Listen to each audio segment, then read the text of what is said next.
Okay, so hey guys, I'm doing a chit chat, get ready with me kind of video. I'm gonna stop boasting. I made a wig with my hair company wig hair, and this is how it looks. I'm not quite impressed by the type of wig that I made or how it came out. So I'm going to, because I left the hair out in the front, which I probably should have just put everything in, because the front of my hair is very short, so it defeats the purpose. Like, this is the front of my hair. It blends, but it's still very short, so I'm like, what's the point of that? So I'm going to end up taking the hair off the wig cap and just sewing it on, because I kind of just want a sew-in.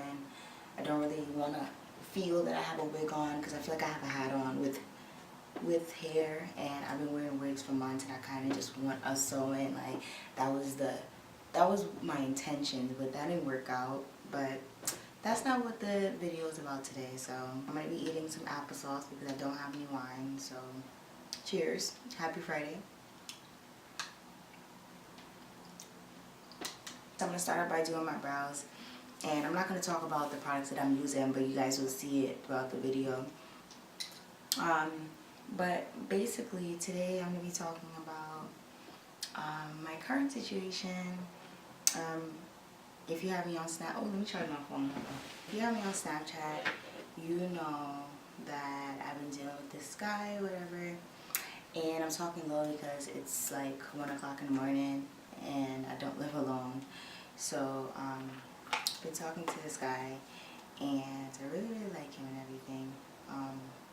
I feel like I don't have to talk about these type of things on camera, but I choose to do it because it's my channel and I vent about my dating life in every other occasion. So I'm just like, why not? Is what it is. So everything is cool, but his occupation kind of gets in the way of us growing, because we hardly see each other, to me. And I think that's mainly the issue with him. It's just the fact that his work schedule conflicts with how we're going to be able to see each other, and he has a hard time like trying to make it work. So that's my issue with him. And he's in the Army. So with that, he's stationed here in New York, but he doesn't have a lot of time to spare. I don't know if my camera is crooked or whatever, but that's just kind of messing with me, because I'd love to see him every day or every other day, because he's kind of cool to hang out with. Like, we have great conversations and stuff like that, but we don't get to see each other as often as I'd like. So it's just kind of taking a toll on me. And I noticed that I would always like run to all my friends and like tell them like everything that would happen between me and him, like, because me and him would argue about like not texting back, or not, well, on his part, like he won't text back or he won't call or whatever, because he's not really like a calling type person. Like, he won't pick up the phone and call someone. Like, the only time he'll call me is like if he's downstairs, like if he's picking me up, but he won't call me to like have a conversation. Like, he would just like send a brief text or whatever, because he's not really a texter either, apparently. Never really been one, because when we first met he wasn't like as, I guess, talkative in text messaging. So basically, how did we meet? We met on a dating website. I can't remember which one right now, to be honest. It wasn't Plenty of Fish, it was the other one. And I think he wrote me first, I don't remember. But I was looking through his pictures and I was like, oh my god, he's so cute. Like, I was like, yes, bitch, get that. So he wrote me on some chill shit, like, hey, you know, whatever. And started talking, started having like casual conversation, like nothing too big. Why am I getting hot talking about this nigga? Hold on. Okay, so yeah, so we had casual conversations on the website or whatever, and then we started texting. I don't remember how it escalated to that. We started texting, and one night I was hanging out with my coworkers. No, one night we were texting each other, and he was like, I'm on my way home from work, and I really want to drink. So I was like, oh, okay, like, okay, like, so he was like, you want to go out? And I'm like, sure. But in my head, I'm like, I'm scared to go out with him because I don't really know him like that. And I don't know, I was just nervous. Like, I was just like, I don't really know.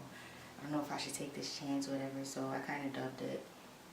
So my friends from work, when I was working at Sephora, we used to like always have like girls' night or whatever. So I ended up going out with them instead of with him.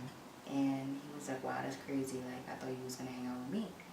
And I was like, no, I was going to hang out with my girls because I haven't seen them in a while. Because, like, even though we worked together at Sephora, like, we hardly seen each other because of how they did the freaking schedule. Like, they did the schedule mad weird. Like, we would never see each other at work.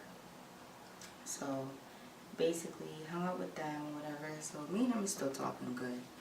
And then one night, he was like, let's go out, blah, blah, blah. Because he was like, well, I'm not going to ask you again because I asked you and you dubbed me. So I was like, all right, let's go out, whatever. So we went out. He came and picked me up. And he was late because he had to work late. And I think that was when I realized that this is something that I'll have to deal with because his job is very, like, direct. And there's no getting around it. Like, you know how retail is, like, sometimes your manager will be like, oh, you can leave early. Like, when you're in the army, it's different. Like, it's very, like, strict and, like, straight to the point. So I already knew this is something I'm going to have to deal with. But let me finish doing my brows. I'll come right back and talk to you guys because I feel like this is going to take forever. My brows are on, and I'm going to prime my eyelids. So, yeah. So his schedule just conflicts with a lot of stuff, and I forgot exactly what I was talking about, but on the first date we went to a bowling alley. I was so nervous because I was like, oh my god, this boy is so cute, his car smells amazing, like, oh my god, bitch, he just, oh my god, like, I was so nervous because he was so cute and sweet, like, because he has like a 2017 like model. So I hope you guys can hear me. So he has a 2017 model car, and his car, like, the seats warm up, like the seats itself. I don't know if everybody's car is like that because I'm not into cars, but the seats were warm. And he was like, see, like, I put the seats warm for you because I remember you told me that you're anemic, and I was like, marry me. So yeah, we got to the bowling alley, whatever, and he was like, oh, you look cute, whatever. And I was like, oh, you look cute too. And he was wearing green. I was just like, oh my god, like, I'm in love, oh my god, like, bitch. I was so, like, infatuated. But yeah, so we got inside or whatever, and they told us that it would be a wait for us to bowl. So he was like, what do you want to do? And I was like, we can just sit by the bar and just talk. And I was like, I'm kind of hungry too. So we sat by the bar, and the bartender took hella long to come and talk to us. Like, he didn't say nothing. So I'm trying to hold my composure, trying to be a lady on the date or whatever. Trying to be a lady on the date. But the bartender was not fucking with us. So I was like, sir, excuse me, like. So he finally came over, and he was like, oh, like, what do you guys want to get, whatever. So I basically ordered chicken tenders and french fries. And I hardly ate it because the chicken tenders were mad crispy. Like, I don't know if you guys ever had chicken tenders, but, like, there's no meat in it, so it's mad crispy. And it just tastes mad weird. So that's basically what happened. Other than that, we just sat there and talked. But I just remember being, like, really, really nervous. Like, I didn't really know what to say. Like, he was asking me questions. Like, you could tell that he was really interested in what I was saying. But I was just so nervous. I was so, like, head over heels for this guy. I was like, oh my god, like, he's just so cute, and he just talks so smooth, and he's talking to me, he's interested in me, and I'm just like, oh my god, like, we got in the car or whatever after, because basically they didn't like, all right, by the time we finished eating and talking, we didn't realize how late it got. And we ended up going back in the car because the bowling alley closed, which I was kind of sad about, because I was like, I kind of wanted to bowl with him so we can interact a little bit more on an intimate level. Like, obviously we're having an intimate conversation, but like something more like, you know, active or whatever. So basically that didn't happen, and we ended up going back into his car, and we're sitting there talking whatever, and he's like, you seem nervous. So I'm like, kind of, sort of, like, you make me nervous. And he was like, just relax, like, it's alright, whatever. So sitting in the car, and then things got a little touchy, whatever, because like it was evident that like we were just like into each other, you know, like it was just so natural. So, you know, things happen, whatever. But we didn't have sex. We didn't have sex, so that's good. You know, I don't have sex on the first date. But he's a sweetheart. He was such a sweetheart. And while he was driving home, I was laying on his arm. Because I was just so like mentally aroused by the whole date. I was just exhausted. I just wanted to lay on him because he was warm. And I was like, oh my God, I felt like I was gonna fall in love that night, I swear to you. And he wasn't doing anything. He was just talking to me regular, being calm. But fast forward to now, we met on February 6th, and now we're very, very, I don't know how to explain it, but we're very, very, I guess, aware of who we are as individuals. And I feel like we both are at a point in our life where it's like work and work towards something greater than what is like our reality right now. And I feel like I'm doing that, but also in the back of my head I'm like, I'm just trying to be with you, you know, like I just want something real simple, like I just want to be with you. But I find it very hard to be with someone when the person is just focused on work and that's it. And like when we're together, it's completely different. Like we have a great relationship, like everything feels great, like we have a great bond, we have a great friendship and everything like that. But when we're not together, and that's where the issue comes in, when we're not together, things can get rocky because we don't talk as much. We may have like, you know, generalized conversation, but as opposed to how we are together in person, it's like fireworks. Everything is perfect. I feel amazing around him. Everything is perfect. But apart, it's like, and it's mostly me, you know, because I want conversation, I want connection, I want to be connected to you. But if I don't have that all the time, I go crazy and I'm gonna look for attention elsewhere. And I know that this is my first Pisces man. I notice he's very, very affectionate in person. He's very, very into me. He remembers almost everything that I say. He pays attention to almost everything that I talk about. He may forget like one or two details, but he remembered, like I'm going to IMAX on Sunday, and he texted me today and he was like, oh, your makeup thing is today, I mean tomorrow? And I was like, no, because tomorrow's Saturday. Most likely this video will be up sometime around this weekend. But he was like, oh, your makeup thing is tomorrow? And I was like, oh no, it's Sunday. And he was like, oh, okay, whatever.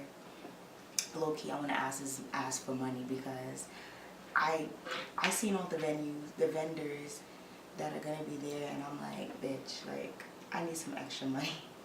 Yeah, so I really like him. It's just hard dating someone in the army. I don't know how people deal with people that are deployed, because honestly, being deployed is a different story. Like, I don't know how I'll be able to deal with it. Like, I don't know. And like, guys, I already told him I loved him. I do. It's so hard not to though, because he's just like everything that I want and need right now.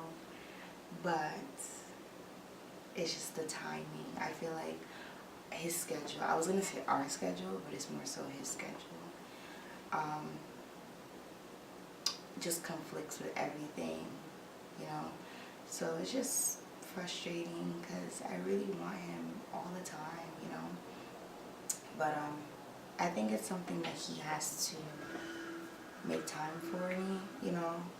He has to make time for me so things can work out for the best, because I feel like if I'm the only one that's working towards bettering this situation, that is pointless, you know. Oh no, this shit way too late. Why I'm fucked up. We don't play those type of games, sis. I'm gonna mix it with another one. We don't play those type of games. But yeah, if I'm the only one that if I'm the only one that's working towards greatness in this situation, then it won't work. It won't work at all. So it's actually not that bad because I could always contour, but let me see.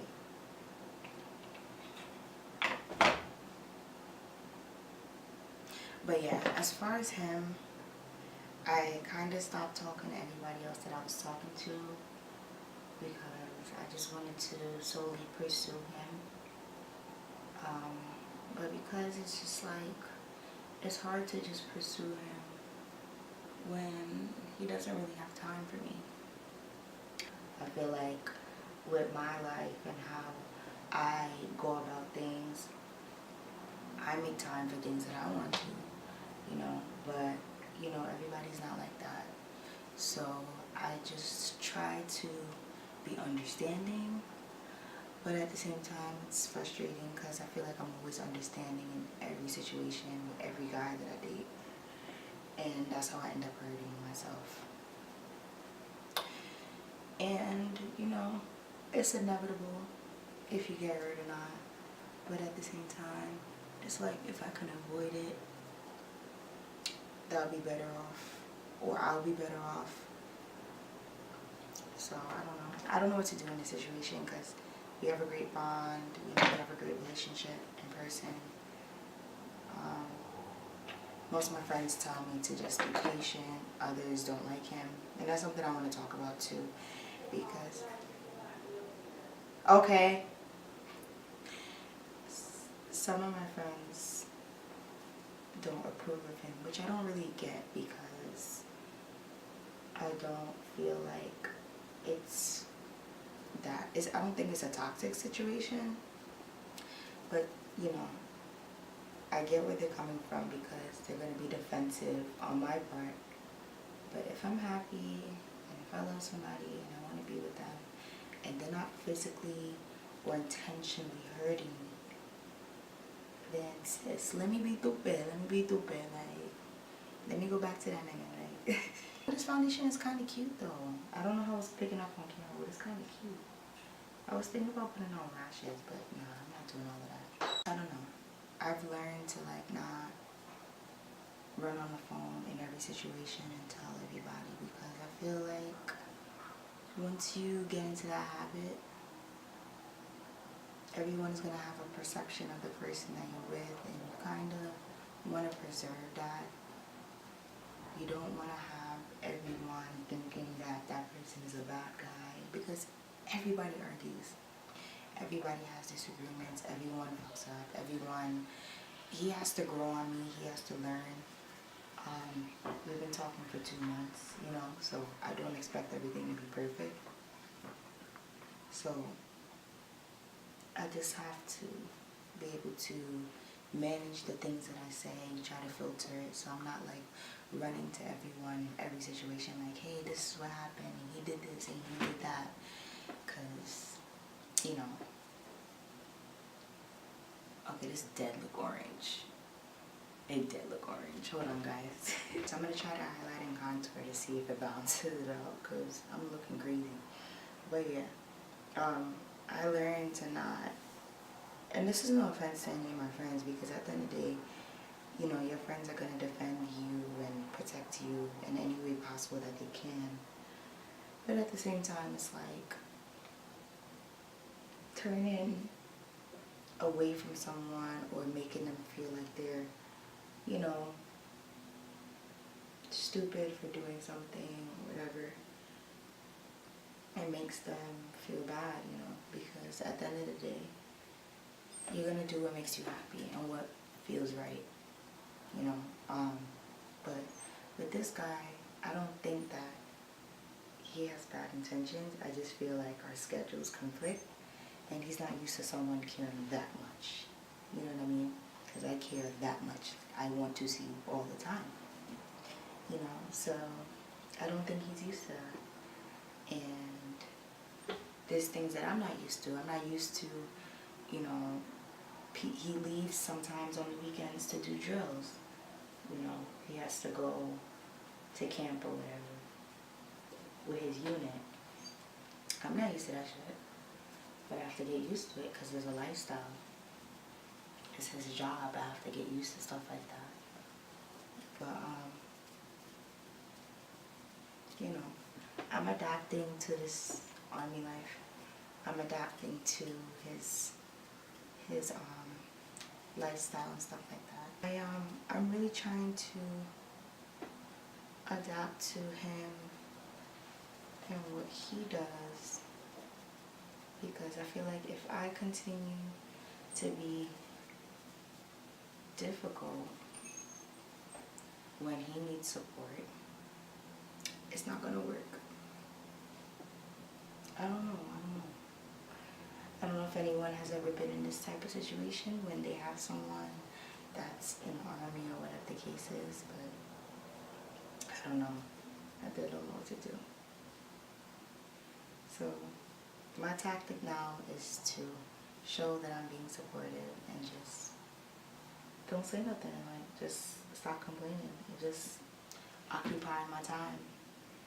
Because I complain almost every day about things that are not in him. If he's not the type of person to be on the phone, what am I supposed to do about that? Pick up the phone and call myself? Like, that's just not him. And I'm not settling for it, but I can't change it. So I can either find somebody else that is willing to talk to me, because technically I'm single, or I can continue to complain to this man about him not picking up the phone and calling me at night and stuff like that. Because I think that's my biggest concern. Because with my ex, I used to always be on the phone with him every night. We used to text all throughout the day. I don't get that with this one because he has a very intensive work job. So it's like, it's hard for him to communicate. But also, I'm not making excuses for his ass. He needs to adapt to my lifestyle as well and what I like. Shit, the fuck, like. Excellent, but you had 2 miles of blonde, 2 miles of bronze, 2 miles of brown, 2 miles of brown gold. It was too much. But baby, we can tell you Jamal Bryant being good, honey, because baby, it was no gaps, honey. Mama hair wasn't thin, no dog, honey. It was full and voluptuous. Curls everywhere. Curls. That's vintage, honey. But ethereal. I'm so ethereal. I'm so surreal. I can't be comprehended. Except by my permission. But I'm gonna tell you something. I gave you permission to slap the shit out of Sharice because she tried to chump you off in that alley. And I'm gonna tell y'all something. I'm a rich white woman. I believe in being classy based. But at a certain point, that classy shit go out the window. At the point in which that bitch took me to a back alley to confront me, that bitch would have got slapped in that alley. One thing, let me tell you something. You can say anything you would like to say to me, but you ain't finna motherfucking talk to me any kind of damn way. You ain't finna be calling me bitches, and you damn sure ain't finna play on my intelligence. And that's what Sharice did. She sat up in your face, denied calling you a whore, and I just don't believe that you went there with her hard enough as you should have. You should have got all up in that ass. And I get it, you were trying to be ladylike and you didn't want to argue with her. Real talk, you kind of came off like you were scared. You know what I'm saying? Because when that bitch would have said, don't let this zip code fool y'all, took my finger and popped her ass right in her forehead. Okay, pop what? Pop? No, bitch, don't let this